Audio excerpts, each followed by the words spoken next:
welcome everybody back to the channel. It is the most surf-breaking, ground-shaking, but never media show money-taking.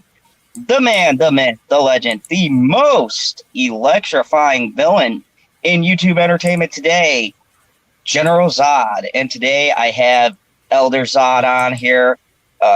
We are going to be talking about something I haven't done without Stevie here, because I've covered a lot of these kind of things with Stevie J Raw. But today I'm covering it with my dad. We're going to talk about some Johnny Depp, but not only Johnny Depp, because there's a bigger thing that this all goes into. And as you guys can see from the title of my thumbnail, it's the cancel culture eating their own. It's Johnny Depp and other various people that are being canceled and that are being absolutely thrown under the bus, whilst Hollywood let these sexually deviant behavior for years continue.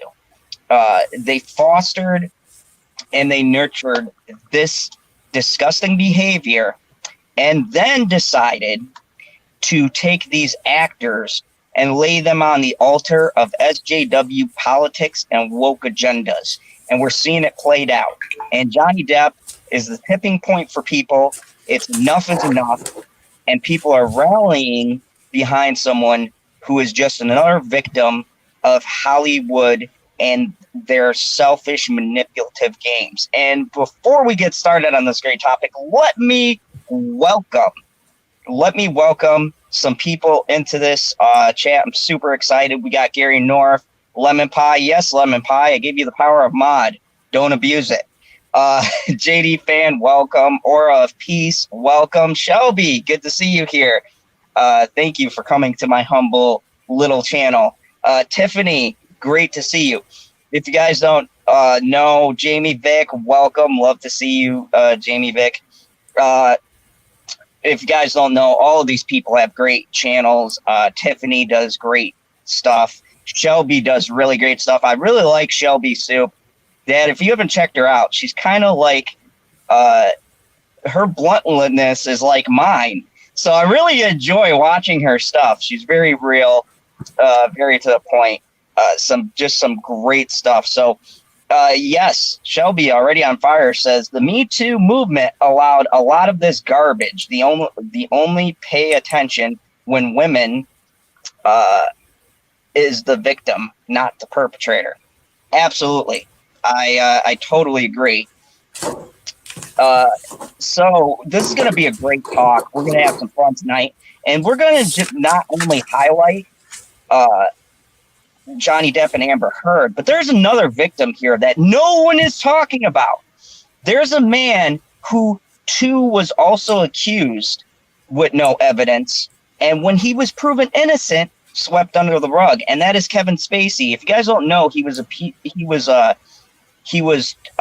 claimed to have done these horrible things, and recently, you can look this up, the case was thrown out.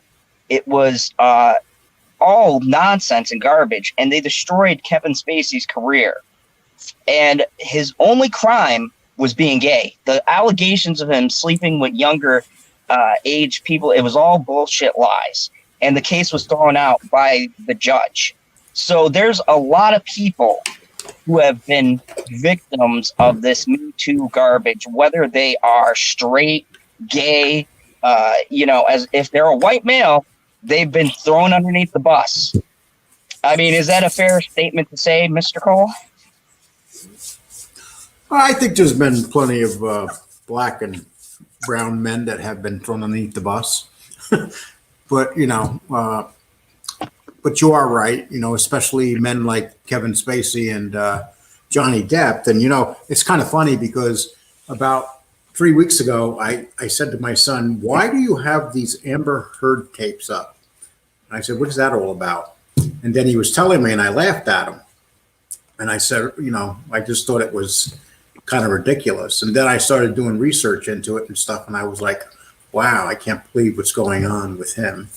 So I said to my son that I like to talk about it. And I mean, Amanda Heard, it's kind of funny because I didn't realize that she's the blonde from Never Back Down. Yep. Did you know that? I Oh, mean, yeah. so as bad as Johnny Depp had it, I mean, I didn't realize who Amanda Heard was until I really studied up on her. And she's been around for a long time. I mean, even though she's only 30 something, she's been around for a long time. But, here's the things that she's accused him of. She said he hates women. That's not a crime. He was a needy man-child. That's not a crime. He was a deranged. He had derangement. That's not a crime. I mean, you could be deranged as long as you don't hurt nobody. And he was violent on the honeymoon, but all we heard was some tapes and stuff. There was really no physical evidence on that. And that's the thing too that baffles me about this whole thing. And we've talked about it. These fine folks, some of them have channels and have highlighted this stuff. It's another case of there being absolutely no evidence to corroborate any of these statements that they come out with. How people can just, it's like everything that is happening now is being held in the worst court. And it's the court of public opinion. It's not based on facts or logic or any physical evidence. It's just someone coming out and saying it happened. And you know what I just found out, Lee? One of your victims have come forward. Who? Pop Culture says I'm a victim of Zod's garbage. So he's kind of been victimized by you. What's up, Pop Culture TV? Great to see you. Yeah, so I mean, it's been ridiculous how they have been bringing this stuff out. And there was something I wanted to talk to you about and get your opinion, because I know how you feel about the media, because I feel the same way. And with the UK case, right? Because I know you study up on this. Now, the whole case fell on Johnny Depp saying that they slandered him. They used a label that they had no evidence of. Now, you have been following newspapers for longer than me. Yeah. You've been, you used to go. Nowadays, the internet, no more newspapers. But here's my question. Is it legal? Is it even ethical for them to put a label on someone without any facts or evidence? They clearly, in the article, they call him a wife beater. They put a label on him, and the whole suit is not against Amber Heard. It's against the paper and slander. Now, to my knowledge, the definition of slander is you call someone something and it's not true. Now, it's still to be proven yet that Johnny Depp has done anything abusive. So by that alone, is that not a misprint? Should that not be retracted and taken back? Well, here's the first thing they do, though. Whenever people are going to get into a court case like that, they get their private investigators and they get all that stuff together. And most of all, though, they get because they're actors, they get a publicity team together to give them a better face. And it's obvious that Amber Heard's doing a better job because she has more money. Because right now they're saying that Johnny Depp is $100 million in debt. So he's come out and he's admitted that he spent $600 million in 20 years. And that for 17 years, he didn't file no taxes. So he has all these things on him that she's using against him. And the thing is, even though she's using these things against him, whether people think Johnny Depp is a whack job or whatever, or he's losing it because of the drugs as he gets older, there's still no evidence that he hit her. There was one thing where she pulled down her lip and there was a little bruise behind there, but it didn't look like, no one punches you on the inside of your lip, and it just didn't, it looked like an old bruise.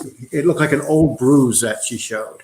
And that's what I found very interesting. And this is what Johnny, and this is the funniest thing is Johnny Depp accused her of pooping on his bed. That's been actually a lot of people have brought that up. It's a true story. He really did accuse her. He really did. I'm guessing that to be a bitch, she shit on his bed. Just think about how crazy that is. Some crazy, outlandish thing. I have never gotten mad to a point where I've been like, I'm just gonna take a dump on someone's like. There's some like she serious. She did it as a prank. Just take and I'm sorry, I'm thinking about her, and I just can't picture her taking a shit, especially on someone's bed. That is just so crazy. Like, I don't even know how, like, you could see that in your mind. I mean, there's so many things, and there's also fishy stuff on her end. Okay, so there is a thing when they did. I'm sorry, like, here's something else that he said. Let me just get this list off real quick, and I'll let you talk. And I apologize. Okay. Go ahead. So there's three things. One is that the other one is shitting on the bed, and the final one is, and I think every woman in Hollywood has done this. She's said that he cheated with James Franco. So that's just one more woman that's been with James Franco. Jesus. So James Franco is another story altogether. Oh my God. So none of this stuff can. And the shame part is he has no money, and he's in court spending money he does not have, and he needs to make money. But she cost him so much money because of his empire with the Pirates series. I mean, he literally lost over $600 million because of her. That just got cut out of the money that he had coming. $600 million. Think about that. I mean, that means over $1 billion between how much that he's lost and how much he lost with that. He's lost over $1 billion. And here's the thing too. He's lost that because of stuff she's come out and said, and this need for the media to jump on this bandwagon. And look, I don't even think that they care about who's right or wrong. They're putting their horse, they're putting their bets into her. But here's the thing. I consider her like these new wave actresses and actors that have come up. They're not good. I'm sorry. Really, who's Amber Heard before this? What has she done? Yeah, she did Never Back Down. But she didn't make that movie. She didn't make that movie. I mean, she didn't. That movie was an amazing movie, and I wouldn't say it was. The only thing I remember. She was an Aquaman. Yeah, the only thing I remember in that movie, Never Back Down, is Amanda Heard. I mean, but honestly, for me, I like that black trainer guy. He was really good, and the kid too was phenomenal in that movie. And the one who actually knew martial arts, the bully kid, he was an actual real martial artist. I mean, that's one of those classics. That's a cult classic. And the older it gets, the more of a cult classic it's becoming. A lot of people like that movie. And Shelby Sue brought up a great point. She said Depp realistically does have more money than Heard, but his management team screwed him out. And remember, there is an article. His own management team screwed him out. What they did to him? You know what they did to him? They did for 17 years. They did not file taxes. And here's Johnny Depp, half the time he was stoned and the other half the time before he got involved in drugs and stuff. And that's the shame part, because one person described him as when he's not a high or drunk, he's like the greatest guy in the world. And when he gets, but over the last 6 years, the alcohol and the drugs have really abused him. But who's he been with over those 6 years? Wasn't it with her? They worked together for a while, and I mean, a lot of the crimes that were committed, not crimes, but a lot of the time she attacked him, she was high. And he's So on real heavy duty shit, you know, not like marijuana. We're talking coke and most likely heroin. Who knows? But they were really, and a lot of people, you know, I guess she had control of him when he was high and drunk like that. When you really think about it. And I mean, and that shows though pure manipulation to manipulating the way that these things are. It really shows the devious side to this one. Like, she's quite devious, quite manipulative. I mean, and it's been seen in interviews too. Now, the most interesting thing that I found was watching the court cases and things like that, watching her talk. She is terrible at lying. Like, I watched those things with the Sun, right?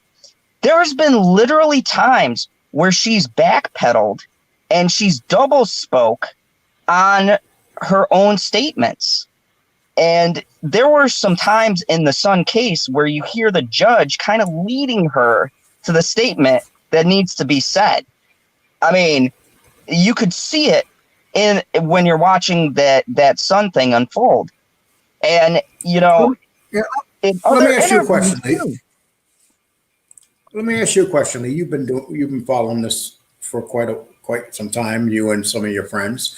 Let me just ask you this question, and with an honest answer. Do you think that this is not a criminal case right now? I mean, this is basically just a civil case. Do you think it's worth Johnny Depp putting himself more in debt to defend this? Or do you think that Johnny Depp, you know, he's planning on getting a movie role and making money and being able to pay this money back? I mean, what do you think it's going on? I think, and I've said this on other stations too, and I stand by this 110%. I think this is worth every bit of fight he has, and I'll tell you why. Because he has kids, right? And he has something that he's fighting for that is far more important than just the money. And I think that's why he's putting up such a hard fight. And I'm sure you can agree with me on this. He is fighting for his name, which is very important. He's being accused. He's being called this label that he is not. And we talked about some of the stuff that he's done with the fans and things like that. He is a good person. He cares about his fans a lot, and it shows by the support that he has with all of these great people in my chat right now, and with all of the people that are supporting him and the petition that is out against Amber Heard and stuff. He is fighting for his legacy and someone not coming through and destroying all of the hard work, all of the awesome movies he's given us, and even the stuff he's done outside, the charities he's donated to, the way he puts fans even before a shoot. Remember that story? Go ahead and tell that story you were telling me when you were shooting here in Wisconsin. Yeah, it happened in Milwaukee. I remember seeing it. This is about 15 years ago, 16, when he was really right in the middle of his prime. And he was shooting Dillinger up in Columbia, Missouri. I'm not Columbia, Missouri, Wisconsin, Columbia, Wisconsin. But he was staying in Milwaukee. And they showed one thing where he's outside signing a bunch of autographs, and there's like 60, 70 women just screaming for him. And he's signing all these autographs. And then his manager kept poking him on the shoulder. Come on, Johnny, we got to go. Come on, we got to go. And finally, he turned around and said, he told the manager, he said, get the fuck out of here. You know, I'm signing these autographs. And he basically told his manager to get lost while he signs the autographs. So that says a lot about him. Exactly.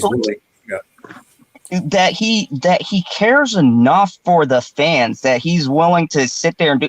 Let me ask, how many actors do you know that they charge for their autographs? Like, they will not look at like William Shatner or one of those, right? He was just in Star Trek, but very recognizable. That man charges a ridiculous amount just to autograph something for you. Just for an autograph, he charges thousands of dollars. And you have the more he autographs, the less his autograph becomes worth, because he puts so many out there. So he's better off just not doing them. Yeah, I mean, you see his name everywhere. and that's what I'm saying. That's why people connect, because this man is a man who was willing to sit there and put his fans before even like his manager grabbing him, like, we got to go. And he's sitting there willing to do these autographs and sign. Like you says, it shows a lot about the man's character. And look, I don't always like all of the roles he's done. I didn't particularly like Willy Wonka, but there was one thing about Depp that we can't agree on. He gives a spin and a unique take on everything. He's a very unique actor, and he's passionate about what he does. And that's why this is important, because he's one of those actors. He's an actor that's becoming rare in Hollywood. Someone who cares about the work and puts everything he has into a role, whether he's playing a pirate or he's doing something serious. He cares about what he does, and he cares about the people who watch him. And I think that is worth fighting for. I think that is worth the struggle that he's going through. And I think that is why he continues to fight, because his name is important. And the most important thing is that he destroys this narrative. And you and me did say he has won something, folks. And I want to say this live. And Dad, we were talking about this earlier. What is the one thing he's won that is the most important? We were talking, he's already got the victory, even if it's not in the UK court case that was freaking rigged. The one victory he's got is us, all of the support. He has defied the media, and they don't like it. That's why they're attacking him. He's defying the narrative they've been putting out for years now. This narrative that just because you're a guy, just because you're a white male, you're automatically this devil, and you need to be shot down, and we need to just automatically believe what someone says. And guy or girl, this notion that you should just automatically believe someone is complete nonsense. It doesn't matter if you're talking, girl or guy victims. There should be due process. There should be evidence. There should be things like that. And there isn't. These people are just coming out and crucifying people in the court of public opinion without getting all the facts. The media has been doing this for years now. Okay. What you have to remember too is this is not just white guys. This is black people too. It's Spanish. I mean, I'll give you a perfect example. Look at Morgan Freeman. Remember when they went after him? And what he said was the most minor thing in the world. Bill Cosby sitting in prison, I mean, for the rest of his life. He's not coming out.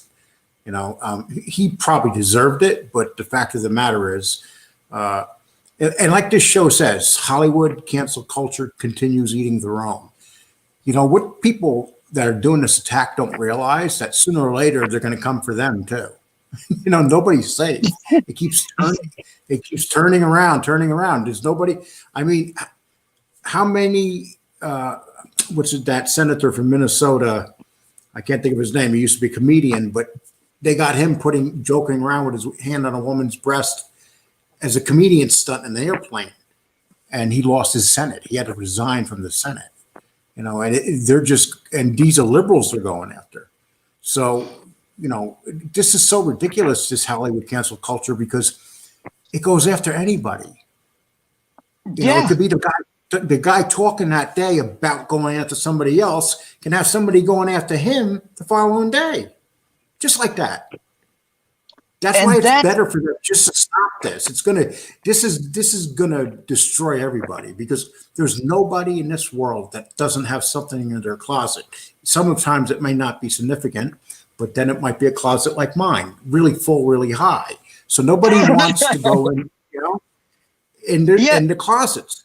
And everybody has something in their closet. Everybody can be found guilty of something. I mean, look, they can't be found guilty of something. Look at the comedians that, for saying a joke, they've been going after comics. And the whole point of comedy the whole point of what all these comedians do is to poke fun of things like this. It's their living, it's their livelihood. It's been going on. I just got done watching a Netflix special with Richard Pryor. My God, can you imagine Richard Pryor having that same comedy special this year with all? It would never happen. He'd be attacked by every single group. Like, just listening to his jokes. And the man's a legend. The man built the foundations of comedy. Lots of problems. And I mean, he jokes about his own issues, about shooting his car and the crazy stuff he's done. I'm sitting there watching But you this. know what? I think that David Chappelle has saved the comedian, because it was an all-out attack on the comedians. And then David Chappelle came along, and he is like the king of comedians. And he came along, and he's attacking everybody, and he just doesn't give a shit. And all of a sudden, everybody's starting to loosen up in that field. I don't know if you've noticed this, Lee, but they're starting to loosen up because of David Chappelle. And if you go on any of his last couple concerts, they're probably the funniest things I've ever seen. And, but thank goodness for someone like David Chappelle that has that power. And that's why I feel the way I feel about Johnny Depp, is because this is important, because this is the actor's renaissance. With Johnny Depp not backing off and being an actor who's not slinking back, because some actors have come forward, but then they've immediately gone back because they don't want to lose their jobs and things like that. And Johnny Depp's not backing off, and he shouldn't. He shouldn't back off, because they need someone like Johnny Depp, someone who's got fan support, to make this rally that people can rally behind. Because if Johnny Depp wins in Virginia and overturns the UK verdict too, that'd be huge. What is the media going to say if they come out and they say, yeah, he's not guilty and Amber owes him this money, and he wins those cases? It's going to make the media look like it already does. Ridiculous and biased. And that's what we need. We need someone to win. I think that Johnny Depp knows he's not going to win. But I think that he's just doing it to get out there. The reality is, him winning these suits is going to be almost impossible. It's very, very hard. And judges are, really have to be pushed in the corner to overrule something or to rule for something. And they just proved that. They pretty much threw the case out that he was just in England. So it's going to be interesting to see what they do here. Who knows? It's two different countries. They can. Yep. Yeah. I think here is going to be a lot easier, because England, there was a lot of things that were screwy about that. I want to get to this comment. Eliza Winter said the survivors, DV survivors, almost always lose jobs, suffer financially, and are scared of the disadvantage of coming out. But if they fight, they do get their life back eventually, I know, in many cases. And that's the biggest thing that this has opened up. Even on Stevie's channels, there's been male survivors that are coming out now because of what Johnny Depp has done. And I think that is important too. Male victims coming out and talking about their experiences and sharing these stories, these really heart-wrenching stories about their thing. I mean, I told my own personal case that about this, what I went through with my daughter, and how you're basically told you won't win in court against if you're going for custody or something like that. Just as a guy, you just don't have a shot to win. You have to constantly fight. And I think that's the other thing that is important with the fight going on with Johnny Depp, is that he's inspiring guys who have gone through this to come forward and be like, yeah, this inspires me. This gives me hope that someone's saying, hey, I'm not going to put up with this. I'm not going to just sit here and by saying nothing, accuse myself, because sometimes when you say nothing, they take that as you conceding. And I think that's another big thing about this, is he's saying, no, I'm not going to say that I'm guilty of this. I'm not going to say I'm a wife beater. No, this is ridiculous. Well, that actually, within itself is important. What he's doing right now is saving his career. I mean, because he's getting a lot of publicity from this. it's actually, I think it's saving his career.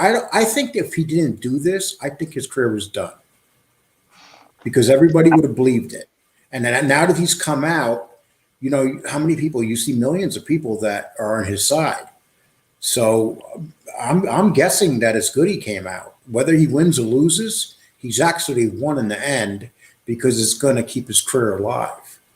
And people are going to take a chance on him because they see him here using his logical head and fighting a battle and not acting like a stoner and stuff. You know, that's the biggest worry is with him is how high is he?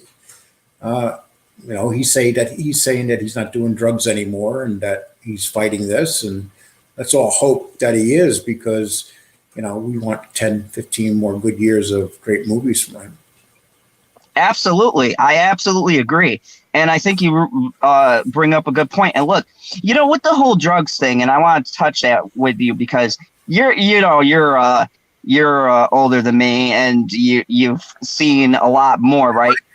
Who hasn't? Let me just ask, who in Hollywood can come out and say they haven't done drugs or they haven't done these parties or drank or, I mean, no, but it's not about him doing drugs or doing alcohol, drinking a lot of alcohol.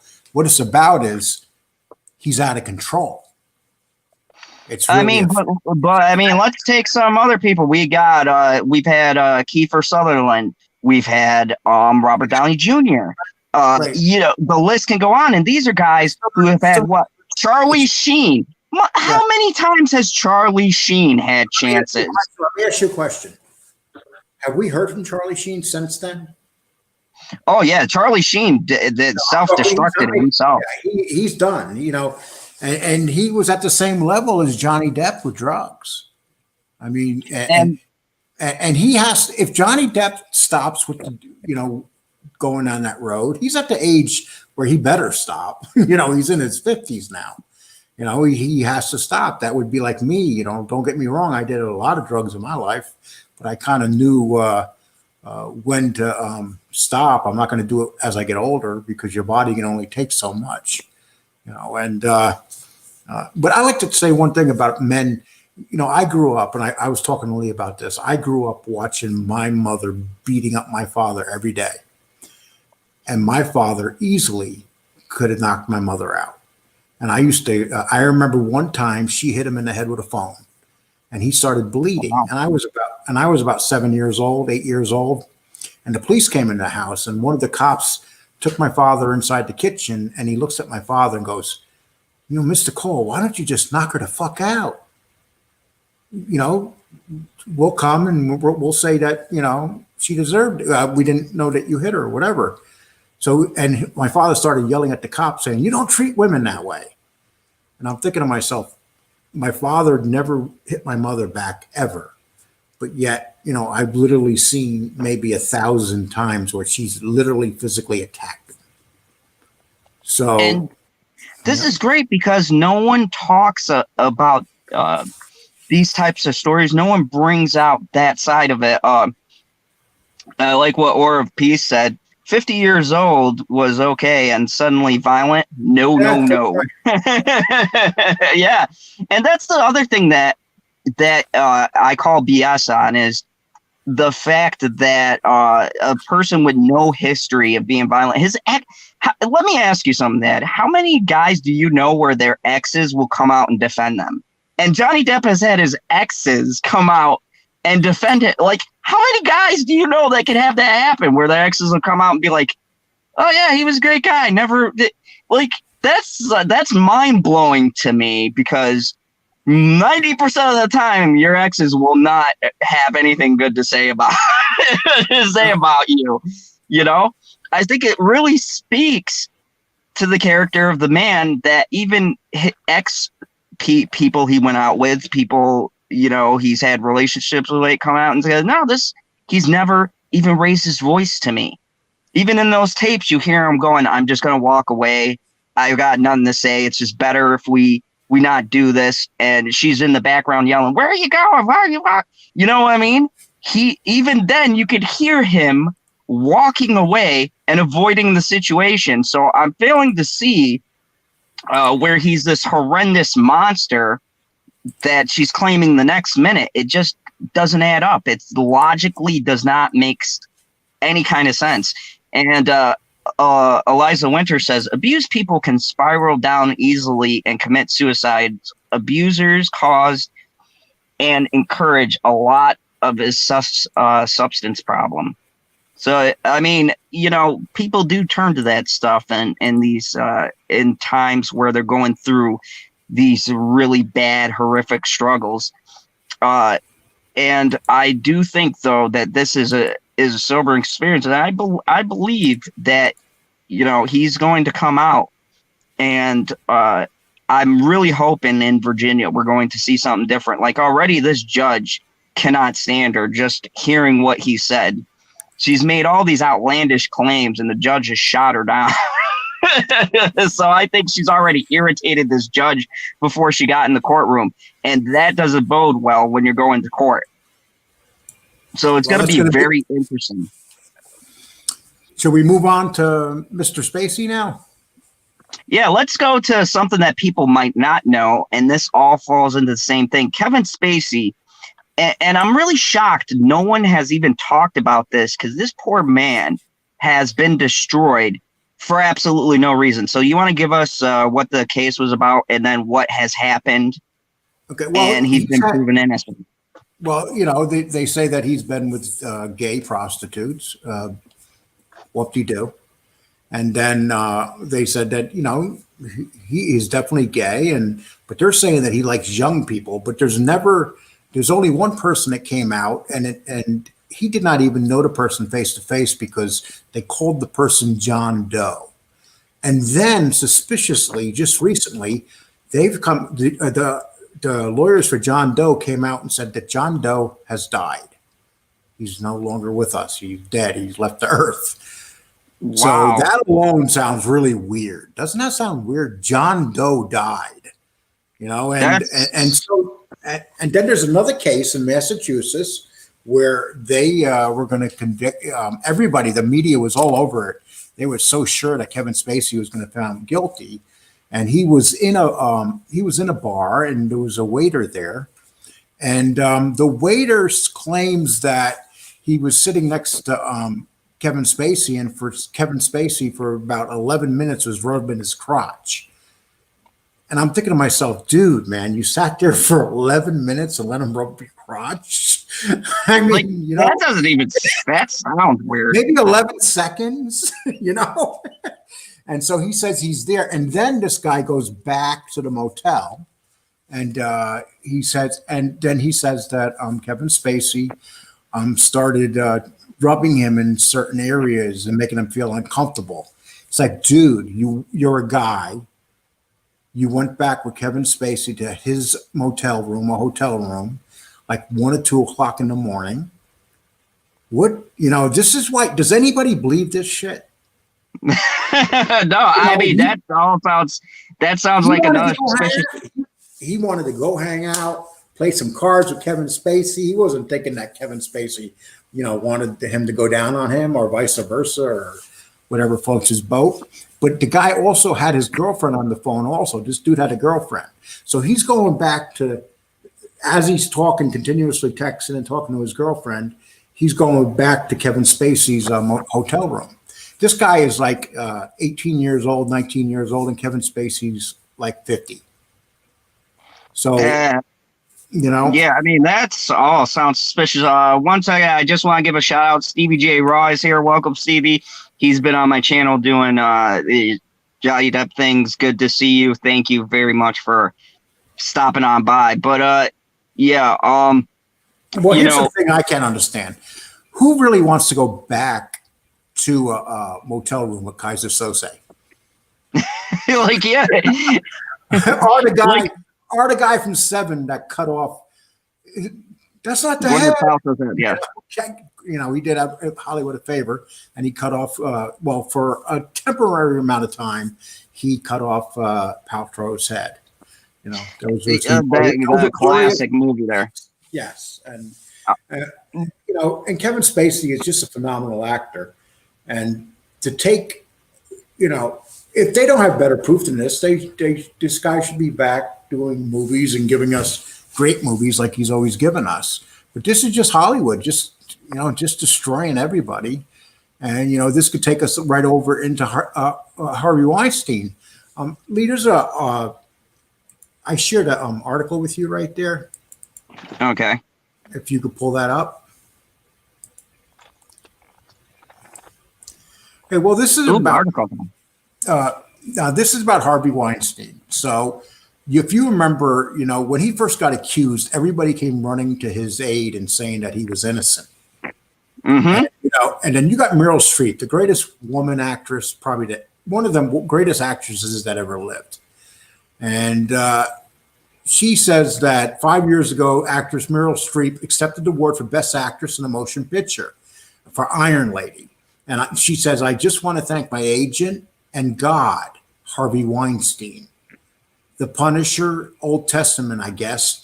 So Meryl Streep called Harvey Weinstein God. That's how much she feared him. Or, she's kissing his ass, basically, is what she's doing, because he's the guy that made everybody have movies. And, we could talk about when this first started with Weinstein, we had like 20 or 30 Hillary Clinton people coming out saying they didn't believe any of it. And it all wound up being true. But here they are. Yeah. Here they are with Johnny Depp. He's guilty. Kevin Spacey, he's guilty, and so many other people that we could think about, and they're guilty. But everybody in Hollywood knew what Weinstein was doing. Everybody. There wasn't nobody that did not know. And even after they came forward, they still, for another 20 years, they let Harvey Weinstein rape. He raped these young actresses who would come in, and he would literally rape them. He was a horrible human being. And it's some of this on tape where you hear the intimidation he has over these young women. They're innocent, young girls, 17, and they're saying that for 10 years. Another article that came out. Let's see, right. I'm not going to put it up on the screen, but this article right here is by the Hollywood Gossip. And in the Hollywood Gossip, it says that Jennifer Lawrence was accused of using her body and giving Harvey Weinstein sexual exchange of sex for movie parts, and that it was going on for a long time.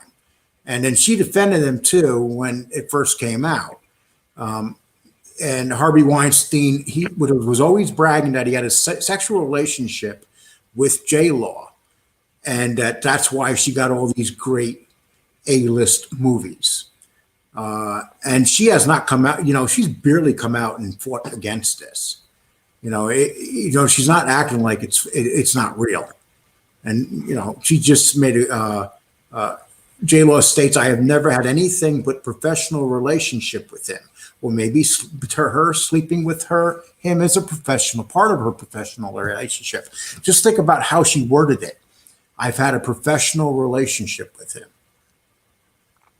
Her sleeping with him could be a professional relationship. And I love great stuff. Eliza says, hypocrites, personal gain rules. Yep, exactly. And this is what I wanted to bring up, because this all folds in. Here we are now. We're doing these witch hunts on all of these actors and all of these people. And some of them are not even fighting it because they don't want to. They don't want to be blacklisted. They don't want to be passed up for roles. But you have this dirtbag like Harvey Weinstein, who's actually proven. I mean, there's actual evidence he did all of this stuff. And what do, folks? What do? They don't do what they did with Depp. They don't do what they did with Kevin. They don't go after them and crucify them and try to destroy his career. They protect him, and people come forward to protect this man. And what's the difference?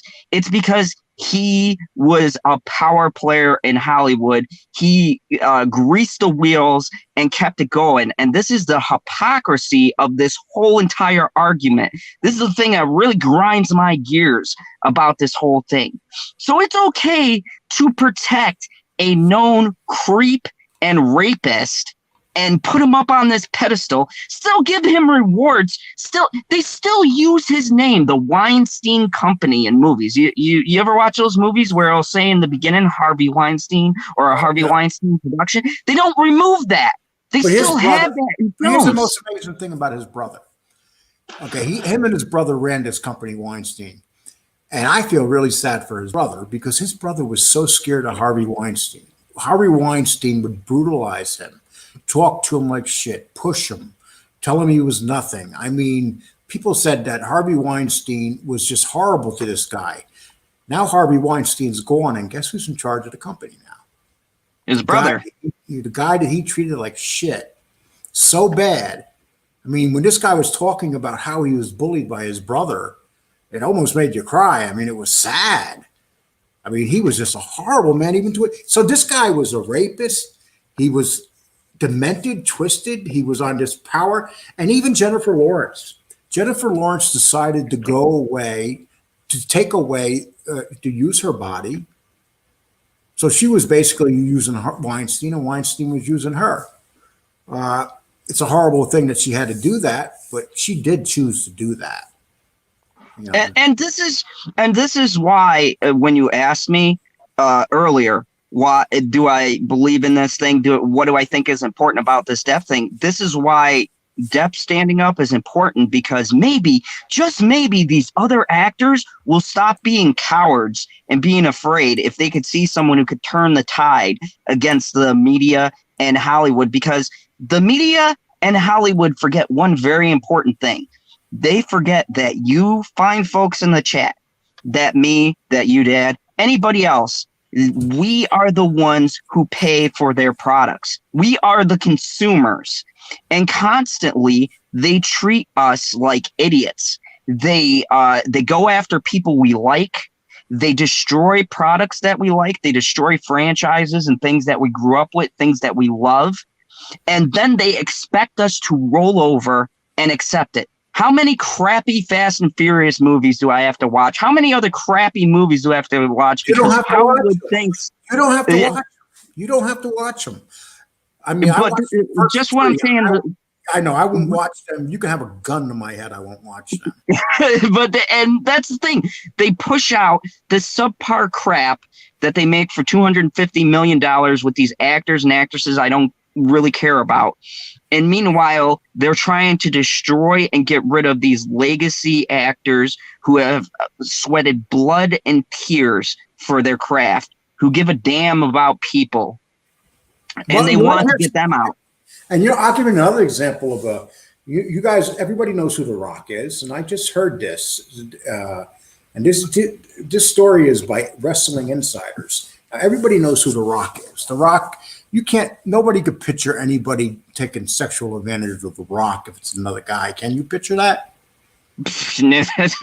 No, that's the people's camp right there. Well, you know, but they said that he was he was Pat Patterson's boy. We discussed Pat Patterson here. He worked for the WWE, and he just passed away. But he was also sexually harassing his employees all the time. He said he was homosexual, but you know, he was also, you know, my brother worked for the company, and he used to stare at my brother's ass and make remarks and stuff. And they say that Pat Patterson is the one that literally groomed The Rock. And when they say the groomed, what do you think they mean? Just the way they said they groomed him. You know, and then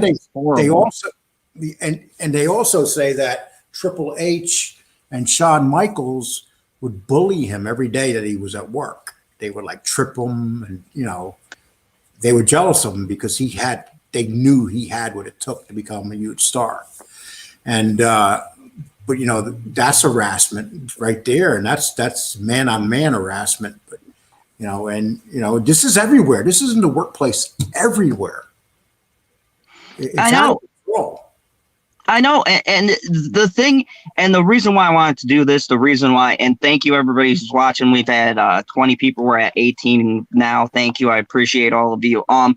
And the reason why this is important to what's going on with Depp and why I connect it all together is because it's this corporate mindset, and it's really this hypocrisy that they're saying these people are guilty of this. They're saying that if we don't accept what their views are, we're this, we're that, we're istophobes, xenophobes, the whole nine, right? If you don't agree with their opinion, but yet they're doing they've been doing this for years, and every corporation, the WWE, Hollywood, I mean, even news, Dad, remember with Lauer? News. The dude had a freaking room he locked people in. Well, a button he locked women in. Yeah. Good Morning America. Well, look what Sean Penn did to Madonna. He tied her on a chair and left her there. He was tired of her leaving the house when they were first married, and he tied her to a chair and basically kidnapped her. And he got in big trouble for it, and for 2 days. Yeah, he had Madonna locked up. What we're talking about, just keep this in mind. We're talking about the same man, Sean Penn, right? Did all of this stuff, and then he'll come out and talk these politics and about how horrible this person is and that person is. But yet this is a man who tied a woman up, and he abused Madonna for years. That wasn't just the only case. Didn't he like physically hit her and stuff? He was horrible to her. They had a horrible time. You know, can you pop up that article that I have there? Yeah, hold on. Let me get to it. Jeez, press the wrong button. Okay, here we go. Okay, and this is the part I wanted to read to you real quick, just so you people would understand that this is actual people saying this stuff, and not us just here making horrible statements about people, because it wouldn't be right. Well, this one says the actual suit says that he lured a private meeting under the guise of discussing her career, only then has sexually assaulted her. This is someone suing.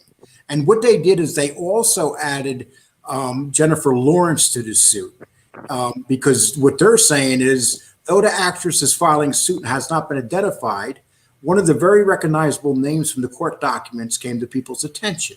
According to the lawsuit, Weinstein once claimed he had slept with Jennifer Lawrence. He allegedly bragged that he had sexual relationship and was responsible for J-Law's career. Of particular note, he referred to Jennifer's 2012 Oscar win. I slept with Jennifer Lawrence. Oh, just the thought of this is really scuzzing me out. Because Harvey Weinstein is like, oh God, I just can't picture Harvey Weinstein with Jennifer Lawrence. And pointing to the star's heightened career and claiming that he made it happen in exchange for sex was clearly meant to encourage this woman to voluntarily sleep with him. This is so gross, especially in the light of everything else the world has heard about Weinstein. Basically, so is it true? We don't know if it's true. If you had to bet on it, would you say it's true? I would. Oh, absolutely. Okay. Absolutely.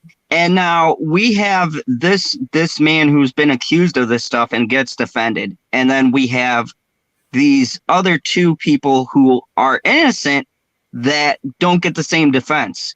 And this is the biggest thing that upsets me about the whole thing, because there's not a shred of evidence against Johnny Depp, against Spacey, but yet these guys have been thrown underneath the bus and they've been sacrificed. And they're not the only ones.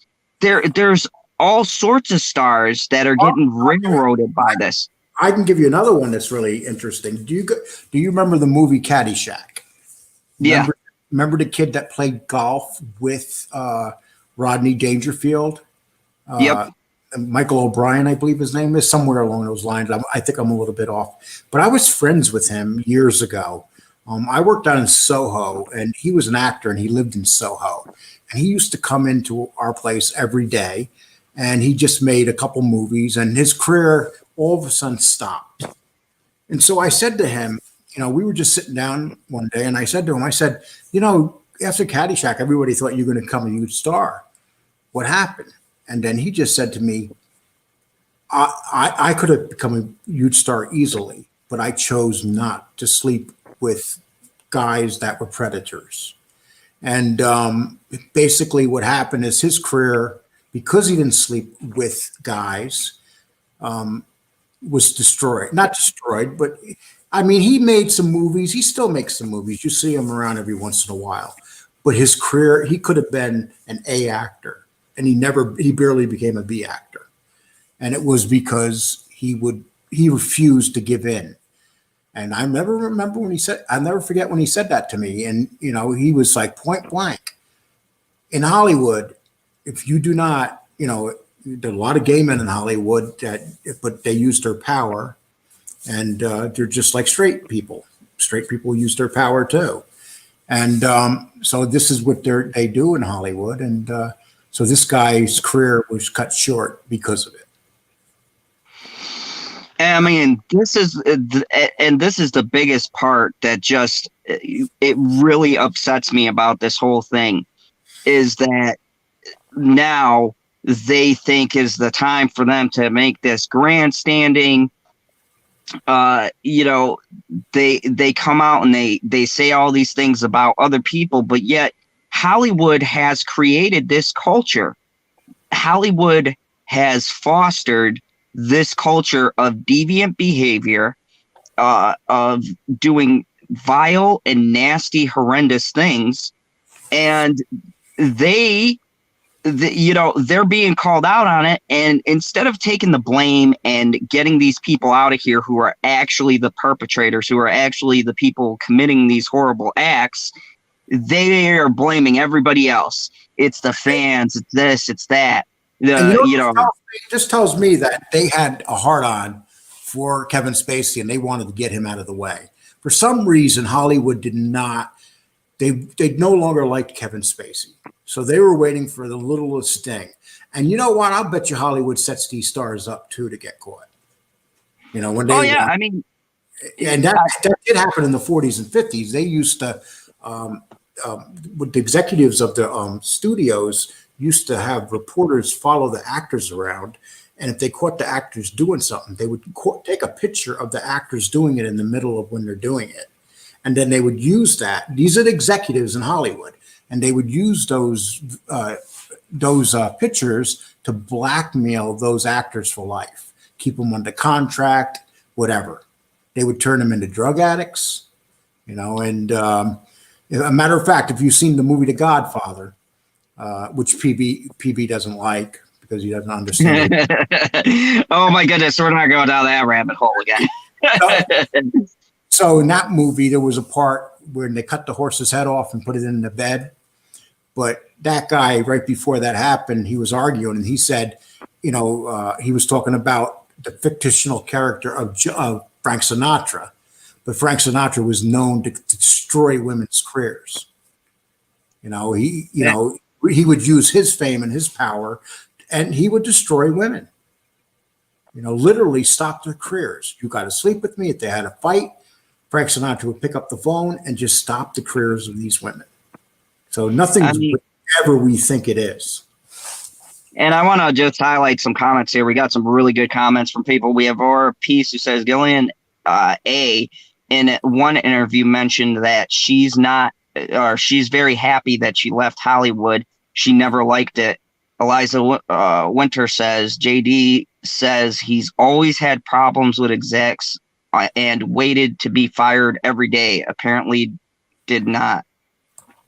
Let me see. Go back up, see if there are any other comments. I'm sorry if I don't get to everybody's comments here. I'm trying to keep track of the thing as I go and as we talk and make points. But yeah, I mean, this is a thing that has been rampant, and people just think that this is a problem that's been out there. Then that's foolish. This problem has been in Hollywood for years, and they have chose to willingly let this behavior go on. Just think about that. They have let these monsters go on, and they're not even getting the right monsters. Yep. They're willingly letting these people. If you think every exec who does this horrendous stuff is out of there, They're not. They've just gone and hidden and scurried into their little rat holes. They're still all around. They're still waiting. And these character assassinations are just proof. They're trying to put the spotlight on other people, on innocent people. That's the biggest thing that's been just really, that grinds my gears. Why I wanted to do something not just on Johnny Depp and Kevin Spacey and them, but also on Hollywood itself, and show people this is a problem, their problem. It's their problem that they've made our problem by doing this ridiculousness. Well, you know, they should be cleaning it up. Well, you know, hey, listen, look at what happened with Marilyn Monroe. There's great evidence that the Kennedys murdered, you know, and Bobby Kennedy, the president's brother, was with her the same day that she died of her drug overdose. And there was evidence of him in the room everywhere. And but they covered it up, you know, and it's a whole thing. It's, you know, you could literally also take Hollywood and combine them with Washington, D.C. and just mix them together in a bowl, and you're going to get the same crap on both sides. I mean, yeah, that's absolutely true. I mean, it's like this stuff has always been a thing, but it's like now they are using this as an opportunity, as Hollywood does, to now get rid of people that they just don't want to. I mean, they want to get rid of the money actors. They're not worried about Robert De Niro and Al Pacino because they're going to be dead soon. You know? Yeah. It's the truth, you know. They're in their 80s. They're pushing 80. They're not going to be around here much longer. So they'll deal with that. What they want to do is they want to get rid of these actors that are making a lot of money, because now they don't need them anymore, because they got Netflix and they got, you know, the competition is so heavy out there that they can't afford to pay these actors $15 to $20 million a movie. You know, Kevin Spacey was getting big money. I said this too. I said this, and a lot of people in the chat, and when I was on other streams, they said, wow, I never thought of it that way, but it's the truth. Think about it this way. Do you want to pay for Johnny Depp or one of these actors who deserve that bonus they got? Or do you want to pay for someone like Chris Hemsworth or something like that, who, yeah, they have their roles that they've had, but they're a lot cheaper to get on board these projects. And especially talking about Chris Hemsworth, he's going to play a biography movie about Arnold Schwarzenegger. Yeah, I heard that. That's going to be interesting. Yeah, but I seen he's been working out. I mean, that dude already almost looks like Arnold Schwarzenegger body-wise. You know, I mean, he must be shooting roids and everything.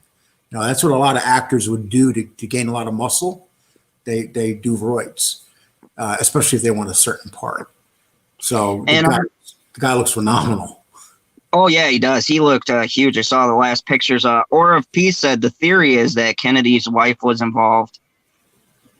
Well, yes, I think they were all involved. I mean, the Kennedys are so corrupt. Well, Marilyn Monroe was known to be at the end of her life, she was very crazy and very upset and very hurt.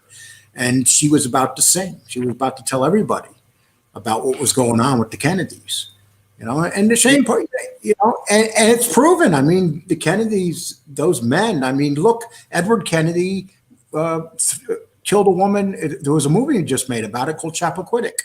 And that's Edward Kennedy running into a lake with her and leaving her there to drown. So, you know, the Kennedys have done some really bad things. And that's, again, politics. You're not sent that karma that the Kennedy family. And Gary Robinson, welcome.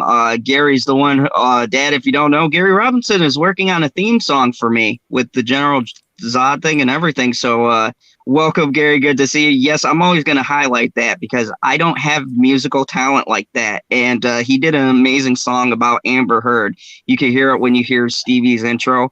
Very talented artist. He said, at General Zod, I've been listening, but my favorite line, which hide in plain sight, was when Al Pacino's Devil Advocate said, vanity, my favorite sin. Oh, yeah.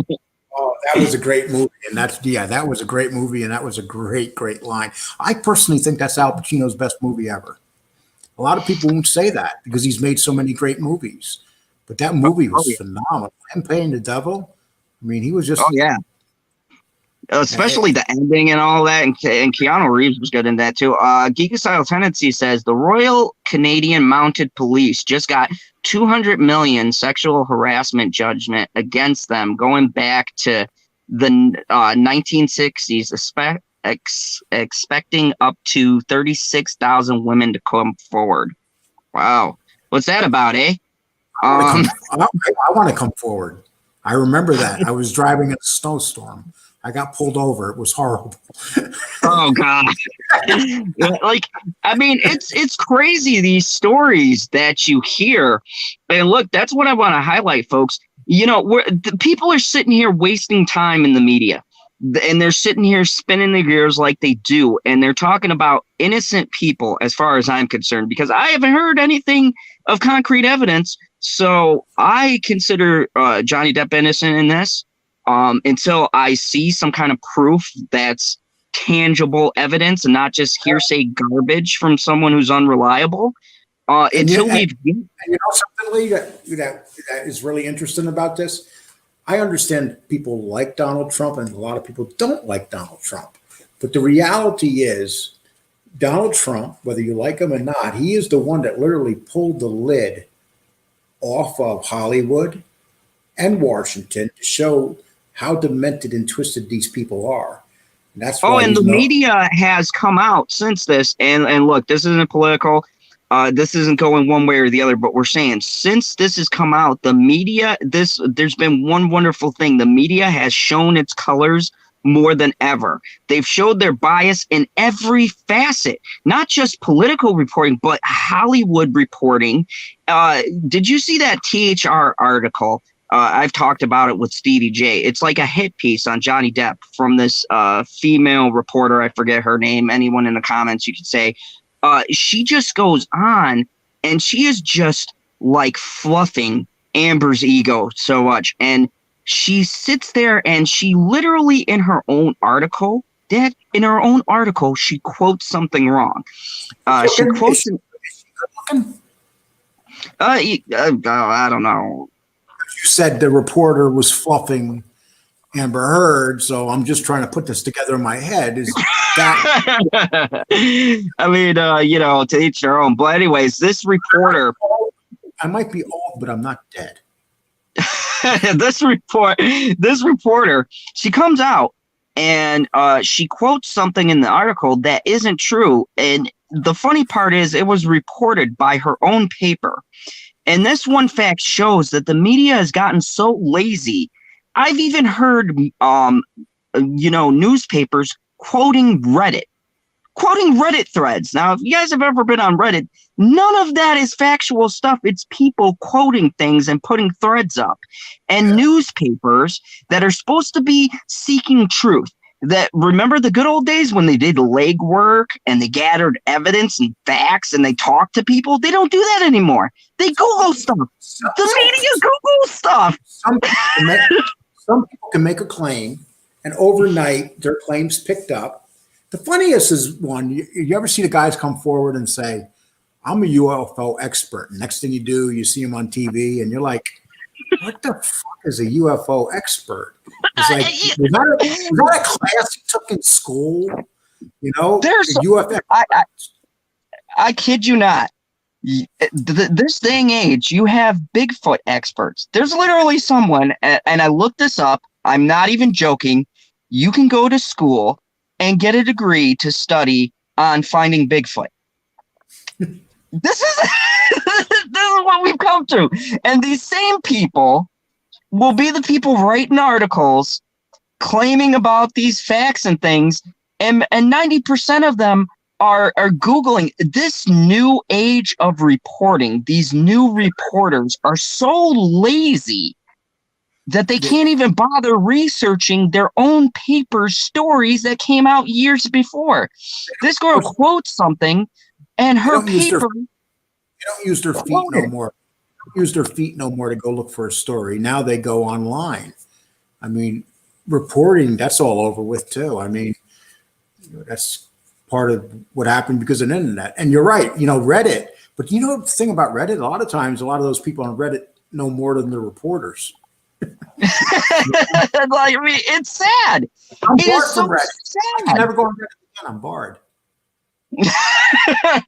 Oh God, I can only. I said something, and the next thing I know, they said you cannot write anything on Reddit. You're blocked from writing. You could read it stuff, but you can't write nothing no more. So I think I was one of the first persons to ever get blocked from Reddit. Witchy one, how are you doing? Geek Asylum he says it's like when you're in front of the judge. It's not about what you say. It's always about what the cop writes. That's the truth. I mean, it's gotten to a point, and here's the biggest thing. Swinging back to that UK trial, that amazes me. Okay, this guy's supposed to be a judge, and he throws out testimony from police officers. Tell me that's not a rigged case. Like, 2 officers spoke on Johnny Depp's behalf, and he chose to throw that out. But yet he believes her sister over 2 police officers. Like, this is how rigged all of this stuff is coming up. And this is exactly the reason why I feel the way I feel, because this is a scary thing. And I pointed this out. This is scary when justice can be rigged, when things can be tampered with, when a judge can have connections. There's another thing. Like, this judge is said to have connections to this case, personal connections. Now, if I'm not mistaken, in the law, if you have any kind of connection to the person coming into the court case, right, you have a personal vested interest. Aren't you supposed to recuse yourself from the case because you have a personal interest, you have a personal stake in the outcome of the case? Perfect example about what you just asked. In Georgia, there's this woman named Stacey Abrams. She almost won the governorship. And she's a black woman, and she is going out and getting all these votes in the black areas. A lot of them, people are saying, are illegal. She's cheating. So so if you just, what was the question? How did this start, Lee? No, with this case, the judge's son, I believe, had a connection So Abrams got the case, right? And then she went to court. So the state of Georgia let her sister rule on the case. And her sister ruled in favor of her. And basically, they're going to let all these illegal votes, 11,000 votes, that basically should have never, they're fake votes. They know they're fake votes. But her sister decided to let the votes in. So they're having this election on Tuesday, and they're already letting in thousands and thousands of illegal votes. And they're letting their sister, the fact, I'm going to this question, I mean, because of the sister, why didn't that sister recuse herself? Exactly. Like, this is the danger, and I've said this.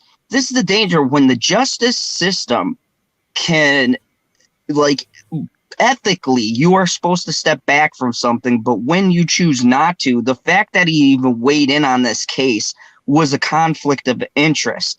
And yet he presided over this case. And I said from the beginning, that right there, you should have recused yourself from ruling on a case where you have so many connections to the people who are coming forward in the Sun because of his connection to Elon Musk. And yet he chose to sit over onto the case and preside over it. And right there, that's a clear conflict of interest. You have a vested interest in the outcome against this paper. That's the reason why I say there's a lot of fishy things about this UK trial that don't add up, because right there, the judge has already shown a bias in that he can't be trusted to rule fairly in a case. because he's not going to go against the people who employed his son. I mean, Geekicidal Tendency says it's all about the famous Sun newspaper phone tapping scandals years back in the UK. Laws were changed that favor the dirty sheets in future cases. So this paper has already been embroiled in scandals as it is. They love it because that's how they make their money. They love it. They're actually doing a good job. I know the fact that they pretty much, in my mind, they pretty much brought this case out. They put this judge in his pocket, and I think Johnny Depp should go to overturn it. He should fight it because he should take it to a court that's not going to be biased. If he lost fair and square, that's one thing. But when you have a judge who's presiding over the case that has direct connections to the paper that is being accused, that's a stacked deck. You don't even need Amber Heard's testimony at that point. That's just thrown in there just because. I feel like judges, and that's why they should always take this to a jury. Sometimes they decide to use the judges. And I would never use a judge. I'd rather take my chances with a jury, because all you got to do is sway one person's mind. A judge has, I believe that any judge has their mind made up based on the law and not even based on other stuff. So, that may not sound, bad, but sometimes the law has to be overlooked, and otherwise we'd have people in jail doing 50 years for selling a bag of marijuana. And we do, unfortunately. Yeah, I mean, the judge states in his statement, okay, and listen to how ridiculous this sounds, and you're a pretty logical thinker. So the judge states in his statement, he chose to believe Amber Heard's testimony, but wait for it, because she's under oath. Because no one in the history of being under oath could lie. So clearly, because she's under oath, I mean, he comes out and says this in his deposition he releases that because she's under oath, I believe what she had to say. Well, people in Johnny's Depp corner was under oath. Why was this testimony so much more special than other people who also swear on the Bible, say that they're going to tell the truth? It's ridiculous. There's so many things that are so wrong and red flags with this verdict and with the statement he released. And he doesn't even give a clear-cut statement to why he discredited some testimony but chose to believe others. And he backtracks, and the same thing he says, for one, is the reason he'll give why he threw out the other testimony. It's so disgusting how obviously rigged this was. The problem is, Lee, I'm going to tell you one thing. The hardest case to win in the court of law is a defamation suit. That's what everyone said too. They have said that it's the toughest thing to prove. If you could take 100 defamation cases, and I'll bet you one of them wins. It is so hard to prove defamation. I mean, it really is. And you're fighting it. And when you think about it, it's easy to overturn it. Judges don't. There's a certain cases. I'll give you an example, like the election right now. The Supreme Court will not touch that case. The Supreme Court could overturn the election, but they don't want to touch it. And you can't really blame them. I like to see them touch it and overturn it, but they don't want to touch it. Judges don't even want to take these cases. They throw them out a lot. Now, most of these cases are tossed out. They're like, oh, defamation of character, you can't prove it. So Johnny Depp is really, it's like I said, Johnny Depp, it doesn't matter whether he won because he wins because he's already won because a lot of people are backing him and behind him. So when he goes, they're going to offer him a movie now because they know that he's popular. He needed to come back. This whole case has made him more popular because his career was dying. And so now he's probably going to get another opportunity, and maybe I believe it's going to turn out good for him, just because of all the publicity he's getting off this case right now. And the important part is too, it's not bad publicity because a lot of people are seeing that things are fishy, and I think this is good too for normal people because they're seeing just how corrupt and how awful this system is becoming, how vile, and how they are blatantly ignoring the fundamental things that make up our society: law and order, being fair. I've said this 1,000 times and on other streams. When you go into the court, right, there's that lady with the scales. Justice is supposed to be blind. It's not supposed to care that you're famous. It's not supposed to care who you are, what company you run. The law is about facts and evidence. And lately, in the media and with anyone, no matter if they're a star or not, there seems to be this thing of kangaroo court, where it's the public's opinions matter, and it doesn't. It's about the truth. And when we start ignoring the truth, that becomes scary in society. That should scare a lot of people. It should be a scary thing, because it proves that if someone like Johnny Depp, with money and with lawyers and good lawyers you can pay for and stuff, can't win, then what chance does the average Joe have? The guy who can't afford representation. But he has one. You know, it's like we said, he's won. And that's why this is so. That's why this is so important. That's why we got to keep up the momentum, because, we need to show these guys they can't just ignore facts. They can't ignore evidence. They can't do this no matter who the person is, because it sets a dangerous precedent. It sends a dangerous message that the law doesn't matter anymore, that facts and proof and evidence doesn't matter, that it's not you're guilty until you prove you're innocent. It's you're innocent until you're proven guilty. Well, and somewhere along the line, we've forgotten that. Some newspapers have been beaten, pretty badly. Richard Jewell, when they made a movie about him, he was accused of bombing the Olympics in 1992. And he was innocent. 1996, I'm sorry, and he was innocent, and he wound up suing the newspaper and won a ton of money. And remember the kid that was in Washington D.C. and they accused him of saying racist things to the Indian guy there, a high school kid.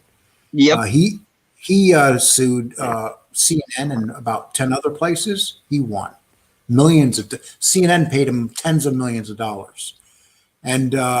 You can sue and win. I just think that they had better cases than Johnny Depp has, because this is a more difficult case to prove. Because both sides want to get.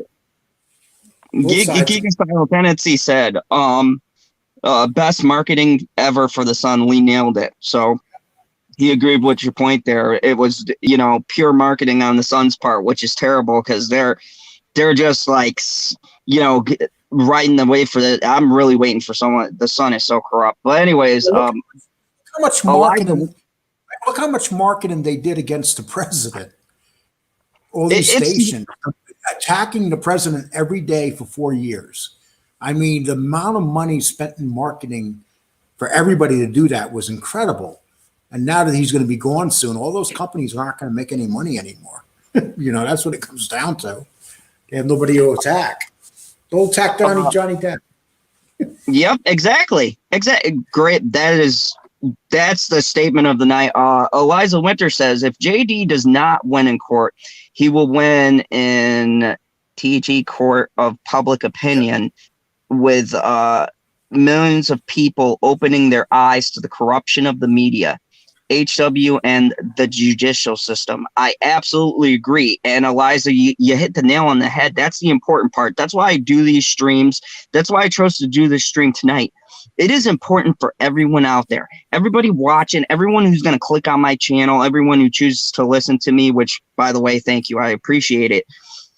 The important part here is that we need to get out there and we need to voice ourselves. Us, the people, have to come forward and call this nonsense out, because the truth of the matter is these companies get rich when people don't step forward, when they don't say something.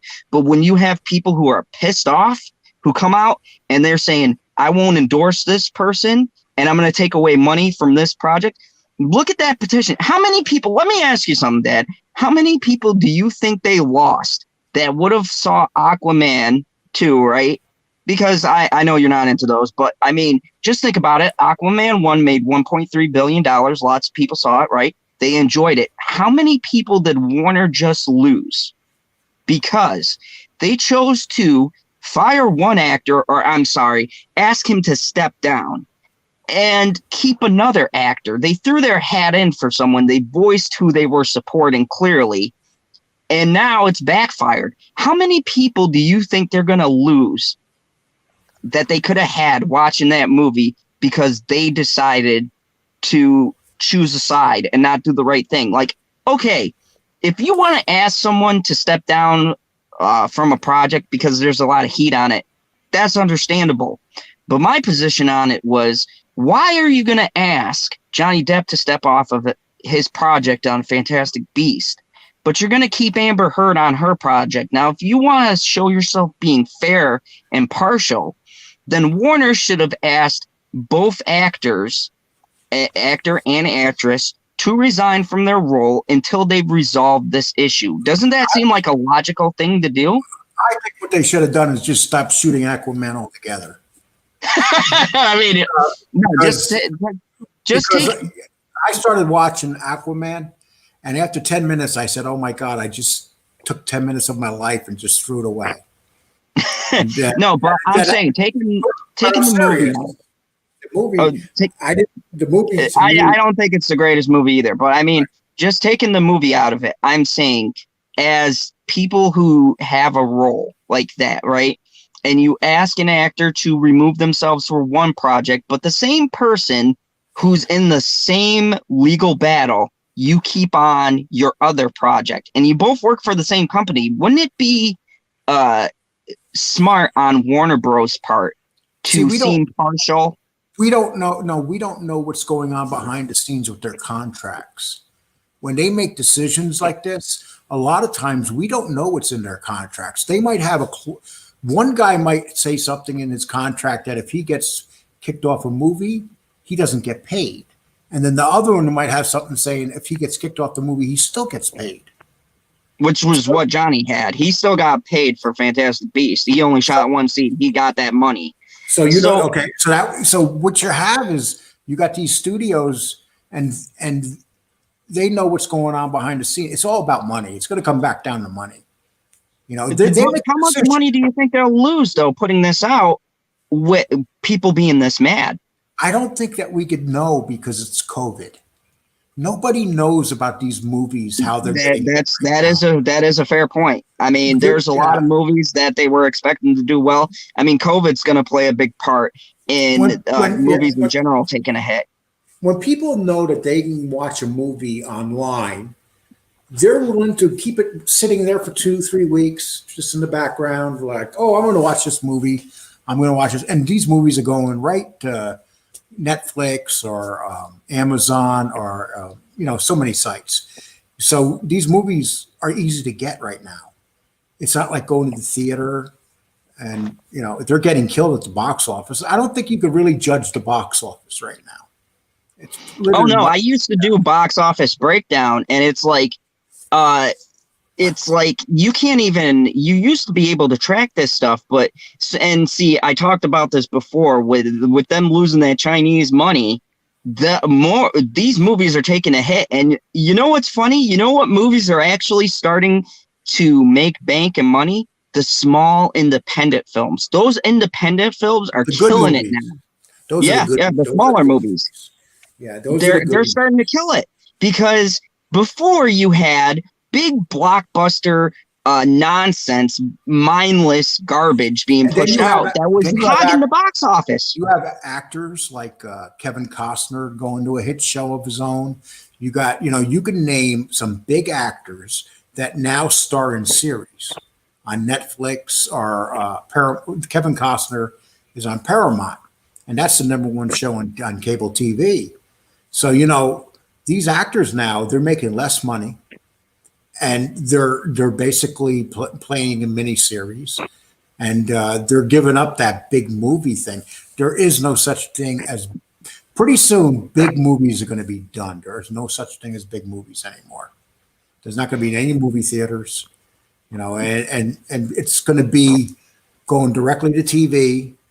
You know, we just seen the Vikings, and we just seen the Karate one, the Karate Kid. Cobra Kai. Which, by the way, and that made #1 on Netflix right now. It's the most streamed show right now. Of course, of course, it's going to be #1. I mean, what else is going to be #1?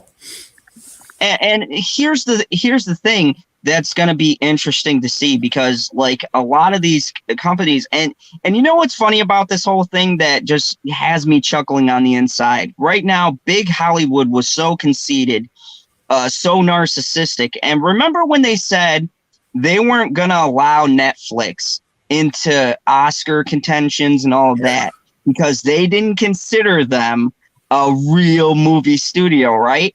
And now look at who Netflix gets. I just saw a great movie with talking about Hemsworth called Extraction that was on Netflix. It was a really good movie. And Netflix are doing these movies. Amazon made this really good Christmas movie called The Happiest Time of the Year. I'm not a big Kristen Stewart fan, but it was amazing. That movie was the #1 movie. Talking about #1 movies. I mean, that thing's been #1 for a long time now. I mean, for the last 3 weeks. Yeah, I mean, I think everybody watched it. I think everybody, whether some romantics watched it or just people that wanted to watch a good Christmas movie. Yes, Yellowstone. Geekocidal tendencies. Did you hear what he said? What? Oh, go ahead. You were reading it. Okay, yeah. Yellowstone is amazing. The Sopranos for cowboys, you know, and Black Mass. Saying money, money, money. Yeah. Black Mass is a great movie. I thought that, Johnny Depp got knocked in that movie, Black Mass, but I thought it was a phenomenal movie. I don't know. Yeah. I can never understand the critics knocking that movie. I really can't. And that's another thing too. These critics have become a joke. Like the way they critique stuff. Okay, I'll give you an example. And I know you're going to automatically check out for this one, but I did a stream last night on Wonder Woman and how terrible it is. You have these critics coming out, and they all say the same thing. It's delightful fun. It's a really fun movie. It's really great fun. And I'm looking at it going, what the hell kind of a review is this? You're not giving a specific reason why you like the movie. Those guys are all in the pockets of the Chinese. Every one of them. Chinese give them trips. They really are. They give them trips. They give them tickets to go places around the world. They get money. I mean, the Chinese are very clever the way they get these. I'm talking about the big critics. I'm not talking about people doing for tomato. I'm talking about the big critics there are. The Chinese pay them left and right on how to do a movie. I mean, how many movies and who as an actor, who are we going to destroy? Who are we going to give bad reviews to? I'll give you an example. Waterworld with Kevin Costner. They've always tried to destroy Kevin Costner. They've always tried to destroy Sylvester Stallone. And the reason being is because they didn't get involved in politics and they kept their mouth shut, and so they knew what they were. And they tried so hard to destroy Kevin Costner. Ever since he started as a young actor, once he got older and once they knew his politics, they wanted to. But Kevin Costner, they did destroy him for a while. For like 15 years, he was off the map. But Sylvester Stallone, they despise Sylvester Stallone. But Sylvester Stallone can do one thing that no actor can do. He puts up a movie and it's a hit. It's a massive hit. It makes money. So they can't destroy him because he makes money. And, there's just some people that are too powerful to destroy. And Stallone is one of them. Gary Robinson says, at General Zod, I had to watch it like twice because I kept falling asleep. He's talking about Wonder Woman on it. The second time was halfway through just to catch the credits scene. And yet this is a movie that they'll say is good. And it's ridiculous because if you choose to like a movie, I like some terrible movies. Dad, you remember Doom? That's my guilty pleasure. Doom with the Rock. I watch that sometimes. I genuinely like it. I realize it's a terrible movie. It's horrible, but I love it. And I watch Howard the Duck. Yeah, we all have things that we can say. You know what? I just enjoy this. But that doesn't make it good. And the critics have gone on this thing. It's since like 2016, they've gotten terrible with it, and with the female Ghostbusters, where they push these movies that are god awful, that are disrespectful to original movies, and they market them like they're the next coming of a cinematic masterpiece.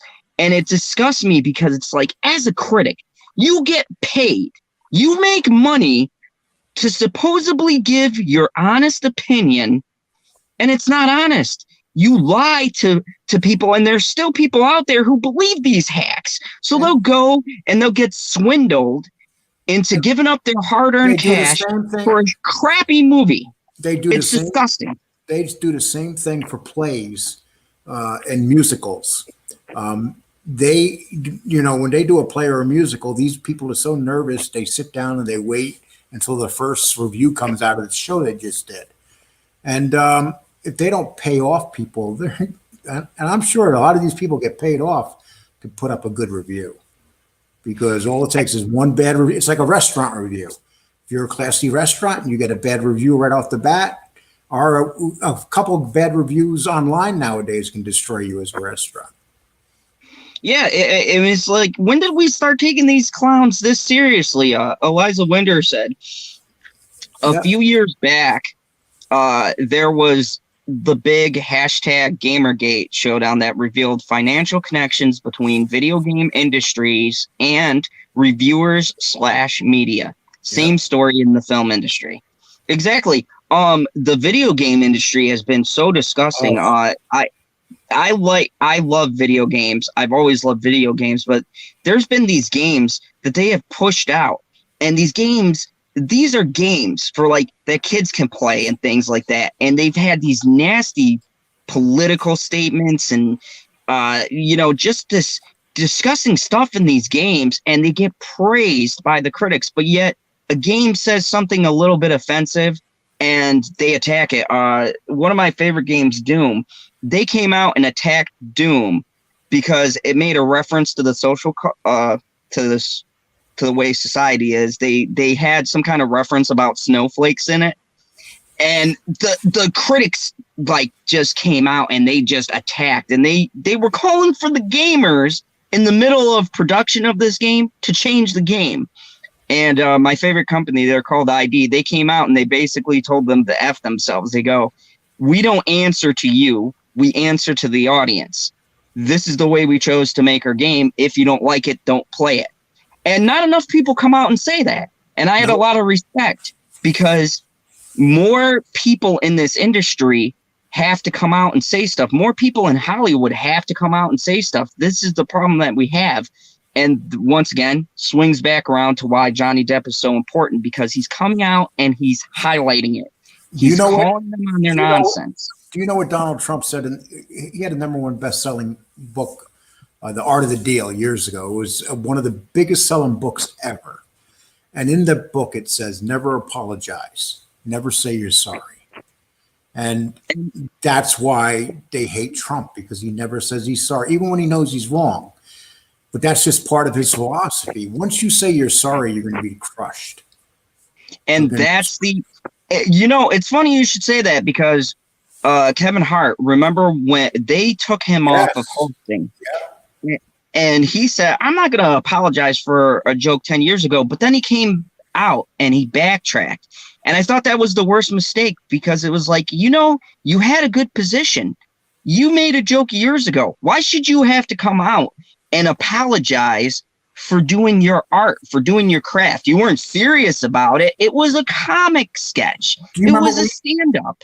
I remember a few months ago, we talked on a show about Joe Rogan and him going to Spotify, and they gave him $100 million. And then all of a sudden, they started telling Joe Rogan that he had to cut off certain shows if he wanted to keep his contract. So I was very upset because Joe Rogan wasn't doing anything about it. Then one day, Joe Rogan woke up and sat down to do a show. Man, he went off on Spotify.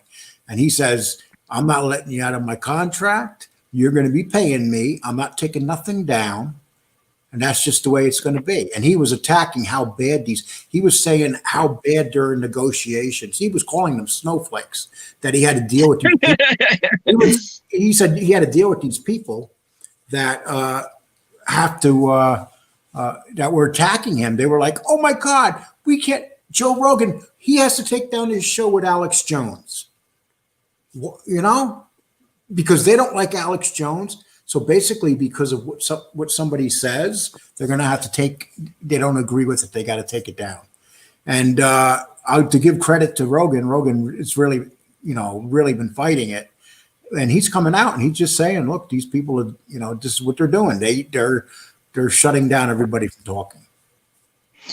Gary Robinson says, Atlee Cole, great point. You can only be yourself, unapologetic.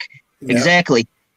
And that's what this whole discussion, that's what this is about. And I'm glad you asked me that in the beginning so everyone could see. I believe in this fight because this to me symbolizes something really important. It's great for DV victims.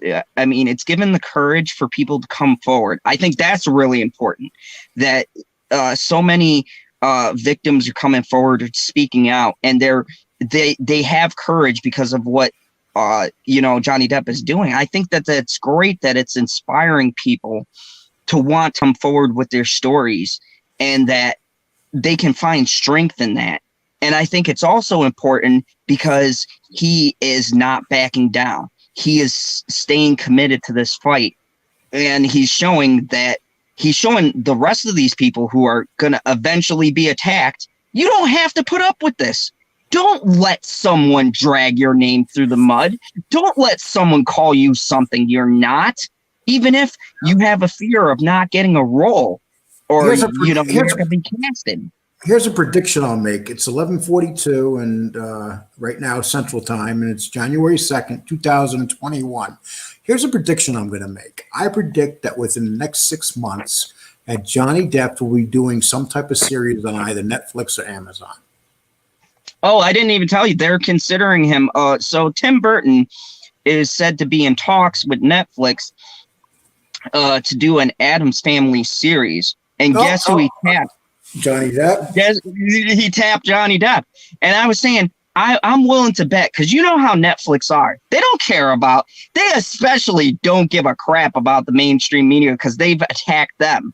I believe 100% that Netflix will be like, yeah, pick whoever you want to. We'll give it a season. We'll see how many people now watching this show or watching other shows that are going to check out that Netflix series because they like Tim Burton and they love Johnny Depp. How popular, I mean, if they make this show and they're talking about putting Eva Green as Morticia, which that is great casting, like Johnny Depp and Eva Green together. I really hope that comes. I think that would be great. Johnny Depp has made movies that people hate, and then a lot of people love them. Like a lot of people hate Edward Scissorhands, but a lot of people, which is crazy. Him. Because that movie, I love that movie. The Butcher of Fleet Street, Sweeney Todd. I love that movie. I think it's brilliant. I don't like very many musicals. That was highly acclaimed, though. I love that movie. Like he did a movie, Ed Wood. Ed Wood was about a guy that used to make B movies, horrible B movies back in the 50s and 40s, and he developed Count Dracula, Boris Karloff. And Johnny Depp played that movie. Johnny Depp's a real actor. He'll play roles that like nobody will touch. To play to play Donnie Brasco. I mean, that movie, or then to change his image in the Black Mass and to play Whitey Bulger. So he went from an Irish gangster to an Italian gangster. And he was so phenomenal in those movies. So I hope to see him where he could really put out a really good show. That's what I really hope. And I would love to watch him in some type of series on Netflix, or just to, be able to watch his talent, Oh yeah, that would be it's like they say in A Bronx Tale, the worst thing in this world is wasted talent. But Gary Robinson says, At General Zod, Tim Burton and Johnny Depp are a dynamic duo. I love everything that they do together. Yeah, I only had one thing that I really wasn't crazy about, and that was Willy Wonka. I stand by that. I'm sorry, I can't get behind that movie. It was horrible. I absolutely did not like that, but a lot of people did. But Johnny Depp makes some really horrible movies sometimes, but that's part of being a great actor. You're willing to take a chance with a role, and sometimes that role does not work, but they still take a chance for it. And despite the fact that it doesn't work, because it's Johnny Depp, it does become a cult classic, and that's. I can name 10 movies by him that they're cult classics. And that's the thing that's so important, is that we can't let good talent be sacrificed at the altar of nonsense for people like the Jennifer Lawrences and all these other actors and actresses who have really strange, wacky, out there views, and who don't even have 1/5 of the talent that someone like Depp has, who won't take a chance on a role. These new actors and actresses, they are not going to be the ones to go on a little independent movie that's not going to pay them a big paycheck. They want the big summer blockbuster like Aquaman and all these other movies because they want something safe. And that's what separates, as they say, the men from the boys, right? Johnny Depp is willing to go out there and take a pay cut or do a smaller production just because he likes the role, just because he thinks he can add something to it.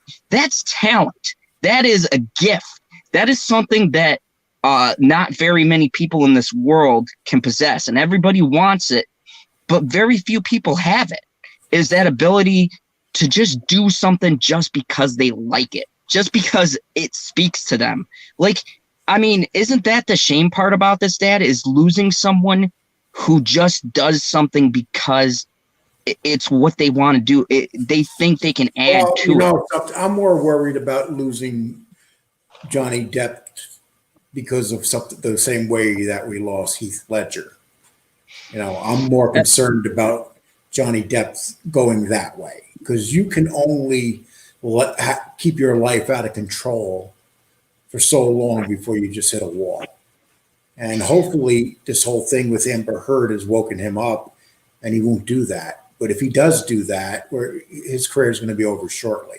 So let's all say a prayer for him and just hope that he doesn't. Say he hopes that he beats the demons. These are strong demons. Anybody here that's been an alcoholic or drug addict knows that the demons are strong. And we got to hope that he is able to beat it. And maybe the thing with Amber Heard woke him up. Maybe him looking at his bank account saying, what the hell? I have no money. Maybe those are all things that would make him go right down. We don't want, we got Heath Ledger. Just think about what he would have become. Or Philip Hoffman. Philip Seymour Hoffman. That was such a... And I kind of hate those guys because they died and they did that to us. Because of their stupidity, they killed themselves. And you got to, let me change that. It's not stupidity. It's their addiction. I apologize. And same thing with what's going on with Johnny Depp right now. So let's see what happens to him. Exactly. I absolutely agree. There's some people said that JD still has his music. Yeah, I've heard some of his songs. He's pretty good. Like, I never knew Johnny Depp could sing, but wow, like, he could sing, play the guitar. Like, I'm like, multi-talented. Like, that's just the thing that astonishes me. Like, yeah, most people don't realize Patrick Swayze had a #1 hit. I mean, it's like crazy to think. These are talented artists. These are people giving us magic. Like, when we lose stuff like this, and then the world is just filled with mediocrity and these really garbage things that treat us like idiots, it's a shame, because the world is being robbed of art. It's being robbed of the things that make us as human beings wonder and be astonished. I mean, movies, I'm sad about the theater industry in general, because and me have been going to movies. and right now I'm reading some of these comments, and a lot of people are basically like saying, one person said they were sad because of the fact that these great actors killed themselves with drugs, and that they're not around anymore. At least Johnny Depp has made it to his 50s. Yep. you know, so sometimes when you're older, you become wiser. And I'm that's why this is really an important battle, and I think it does help Depp too, to see all of these people who have rallied behind him. It's got to do something as an actor. That inspires you, because it's like you're trudging uphill in this never-ending battle, and having support of people is just as important. These people give their lives sometimes for their art and their craft. And I think, there's certain actors, there's probably like 10 actors that have that power. Seriously, that have that power. I'll give you an example. Do you remember last year they were saying they were going to change the John Wayne name of the airport in Los Angeles? And then all of a sudden they've got all these complaints and people threaten to stop coming to the airport and stuff. You notice you've heard that story. You don't hear that story no more. There's just certain actors that can survive heavy scandal. Like a John Wayne, you go after him and you want to take down his airport. That's a bad move. Take his name off the airport. And then Johnny Depp, who's made all these massive movie hits, and the Pirates series saved him. Oh yeah. Yeah. Because he signed $100 million contract for that pirate movie. And then he lost all that money when Amber Heard did this to him. It's just disgusting. Like, it's the thing of going after someone's livelihood, viciously trying to destroy who they are, attacking their very legacy, really. And that's another important thing about this defense is,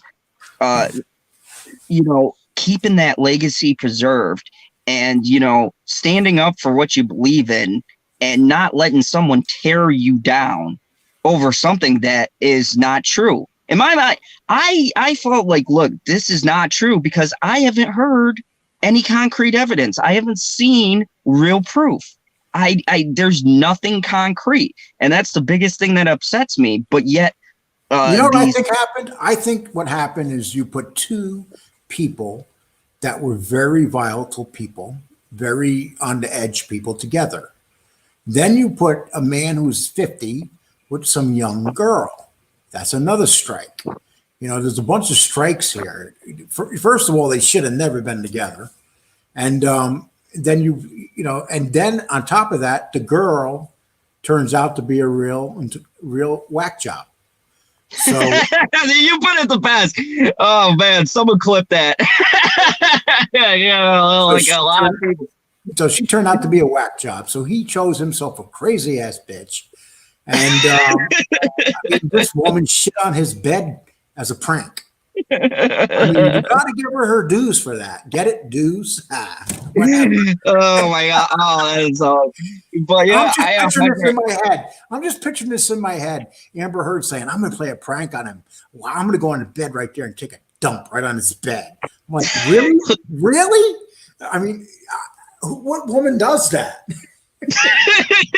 I get it. Well, that is so true, and that was all very, very poignantly put. Yeah, it's amazing how, and this proves another thing, and this is a life thing. This proves how just one individual can just totally destroy who you are. It's astonishing, like how one person could cause such a chain of events is just amazing. Bobby Brown. Look who Bobby Brown killed. Oh yeah. Things he's done. I mean, one of the greatest voices that ever existed is not on this earth no more because he took that beautiful woman and turned her into a hardcore drug addict. And then Then their daughter died, and now just recently their son died. So anybody associated with Bobby Brown is dead. Yeah. So that should tell you everything you need to know about Bobby Brown. The fact that this guy even gets to talk on TV and stuff. Okay, I hope Bobby Brown doesn't watch this and come after me with his posse. Yeah, I mean, it's just so sad, and it does teach a hard lesson that look, the only thing I could say, as far as Depp having any fault in this is that he just happened to fall for the wrong person. And how many of us have had that happen? My God, if I went through my list. I mean, these are men, Lee, this is what your father went through.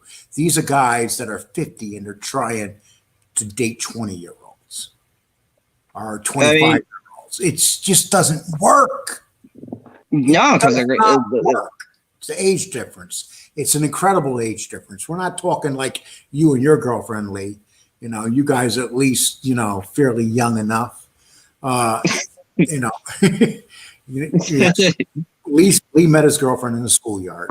But anyway. Oh, geez. I mean, and that's kind of a funny story, too. A little sidebar, little personal thing for all the fans watching. My girl actually didn't like me. We worked in the theater together. And she thought I was annoying, because I coming on and stuff like that. And Lee's girl told him tonight, "You're doing your show out in the fucking car." I'm going. Yeah, well, you can tell who wears the pants in this relationship. So Lee's in the parking lot of a motel in his car with the heat running. He keeps turning the heat on and off. Because I know my son. He gets cold easy. So I'm sure his heat's blasting right now. But that's just the thing that just proves is that, you can't pick who you fall for. And sometimes, and especially us guys, and any guy in the chat can probably attest to this, sometimes you just fall for the wrong person. And to me, the only crime that Depp did was he fell for someone who was nuts.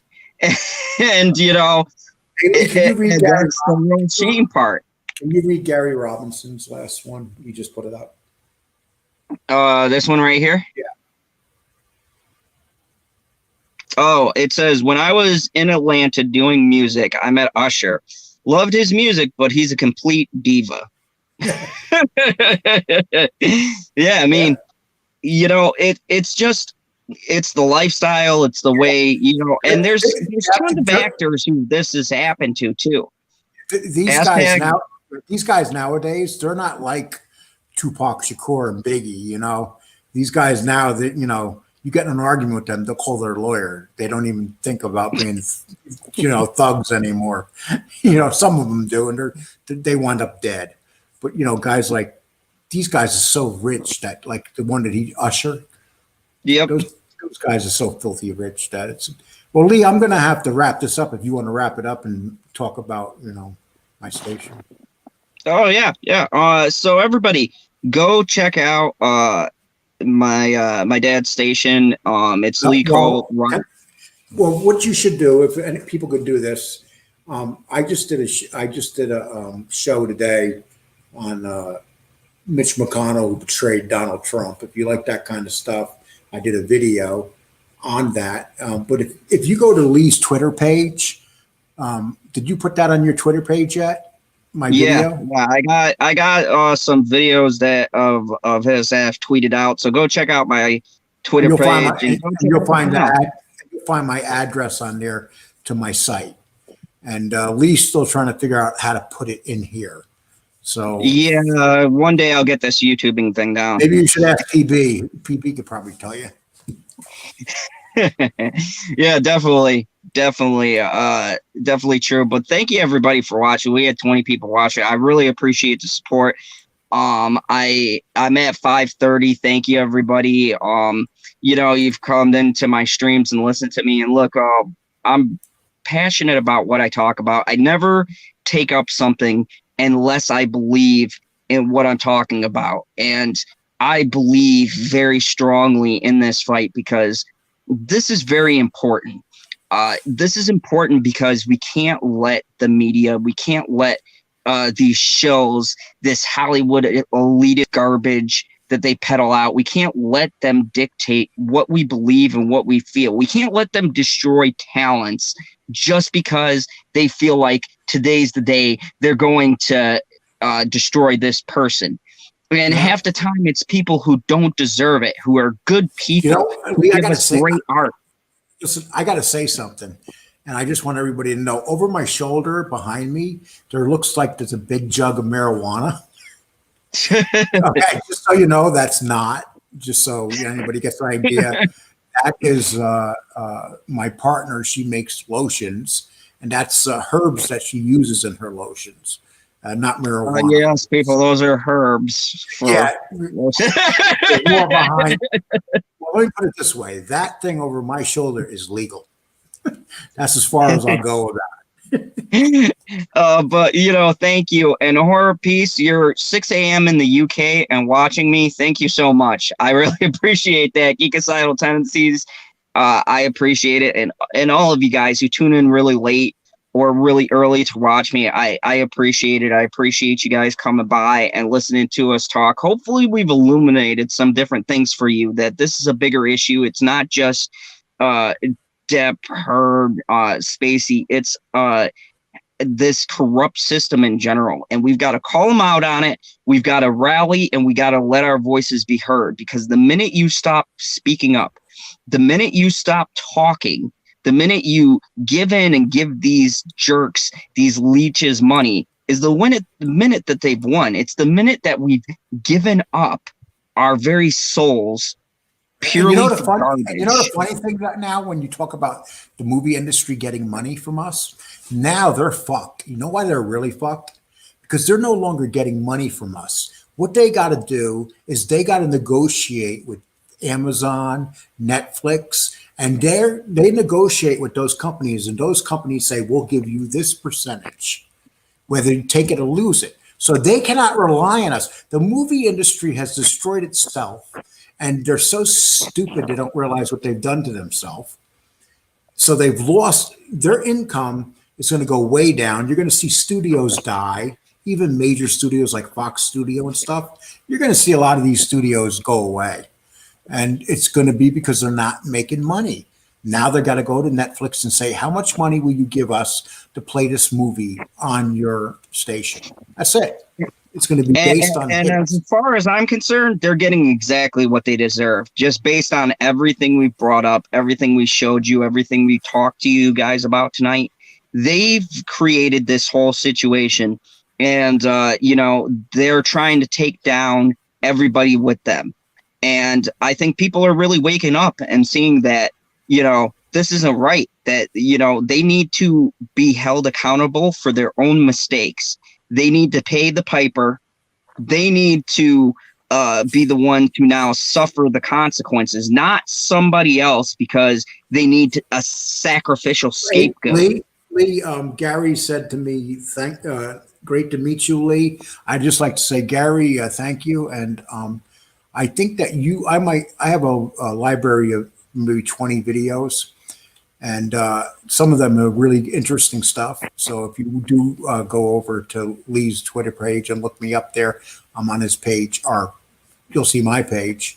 You'll be able to get to my site on YouTube. But if you like interest in stuff like politics and stuff like that, you'll like these videos. I think you will. Okay, that's it. Definitely. Yeah, definitely go and check it out. But thank you, everybody. I really appreciate all of you coming out tonight. Thank you to listen to what we have to say. And what can I say except for I'm going to steal this from Keanu Reeves. You're all breathtaking. And have a wonderful night. And we will see you next Friday and Saturday. I'm going to put up some more videos. I got some videos coming out that I'm going to put out about some things with Johnny Depp, a couple of shill articles that have coming out. And, you know, we could. Okay, so we should tell them about the surprise show we have next Saturday. Lee and I have acquired the sheets that Amber Heard shit on. Oh And God. we're gonna have them on the show. No. Oh God. No. No. Oh. It's Amber Heard. I don't even shit. want to know who acquired those Come on. sheets. Amber Heard shit probably smells like a rose petal. Come on. Oh God. Oh God. All right. On that disturbing note, everybody have a wonderful night. Thank you for coming out and like, share, subscribe, all that good stuff. I will see you, beautiful people, next Friday and Saturday. Take Goodbye. care, everybody. The darkness before